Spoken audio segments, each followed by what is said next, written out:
अस्सलाम वालेकुम to all. उम्मीद करता हूँ आप सब खैर वाफियत के साथ होंगे। अच्छा जी, हमने लास्ट वीडियो के अंदर रिकॉर्ड किया था यहाँ तक, यानी हमारे पास डिजिटल मल्टीमीटर होता है और उसके अलावा हमारे पास हमने बात की थी पीएलडी की, यानी प्रोग्रामेबल लॉजिक डिवाइसेस। इसके अंदर एक डिवाइस है, एक आईसी है, जिसके अंदर आप अपना प्रोग्राम बर्न करते हैं यानी रखते हैं, और रखने के बाद फिर आप उसी तरीके से काम करने लगते हैं। एग्जाम्पल के तौर पर वॉशिंग मशीन के अंदर आपने प्रेस बटन किया, fuzzy wash, fast wash, hard wash inter करते गए और फिर ओके दबाया।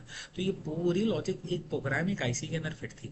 जब आपने ये सारे बटन दबाए तो उसके अक्रॉस रिस्पेक्टिवली नीचे जो उसकी लेग्स थी, उस लेग्स पे लॉजिक डेवलप्ड होती गई, और जैसे आपने रन या स्टार्ट दबाया तो वो काम होने लगा। तो ये पीएलडीज होते हैं जिसको हम कहते हैं प्रोग्रामेबल लॉजिक डिवाइसेस। बाज दफ़ा ये सिंगल प्रोग्राम डिवाइसेस भी होते हैं और बाज दफ़ा ये मल्टीपल प्रोग्राम डिवाइसेस भी होते हैं, यानी आप एक ही लॉजिक एक ही आईसी को मल्टीपल प्रोग्राम्स के अंदर इस्तेमाल कर सकते हैं। यानी एक प्रोग्राम आपने रखा, फिर उसको हटा दिया, फिर आपने दूसरा प्रोग्राम रखा, और इसी तरीके से वो काम कर सकते हैं। अच्छा, ये जो कीवर्ड्स है ना, ये की टर्म्स बहुत इंपॉर्टेंट है, ये आपको याद रखनी ही है।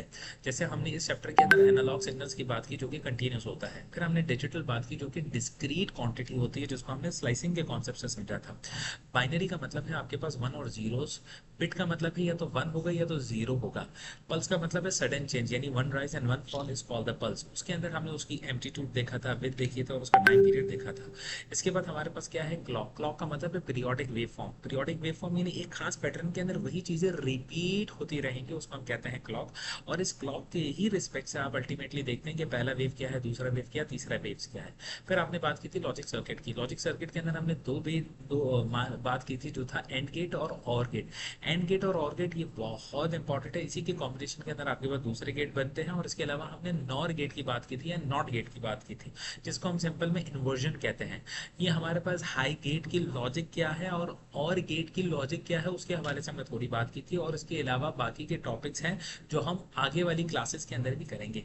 इसके अलावा हमने यहाँ पे फिक्स फंक्शन लॉजिक की बात की, जिसको आप ऑल्टर नहीं कर सकते, यानी एक दफ़ा एक प्रोग्राम आपने उसके अंदर बर्न कर लिया, अब वो वैसा ही रहेगा, आप उसको हटा नहीं सकते।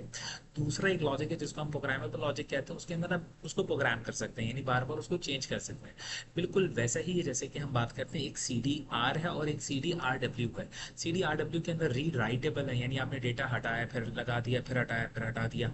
मगर फिक्स दफ़ा एक फिक्स जो सी डी है उसके अंदर एक दफ़ा ही डेटा राइट होगा, उसके बाद आप उसको री राइट नहीं कर सकते। तो इस तरीके से ये आपका पूरा चैप्टर है। उम्मीद करता हूँ मेरा ये लेक्चर आपको समझ आया होगा। ये सिर्फ एक गाइडलाइन है, आपको उसकी कंप्लीट पीडीएफ इंटरनेट से डाउनलोड करनी होगी। किताब की 11th एडिशन अवेलेबल है, और उससे ही अपने लेक्चर्स को प्रिपेयर करिएगा, समझिएगा, और वहाँ की जो एग्जाम्पल्स है उसको सॉल्व करिएगा। Thank you very much.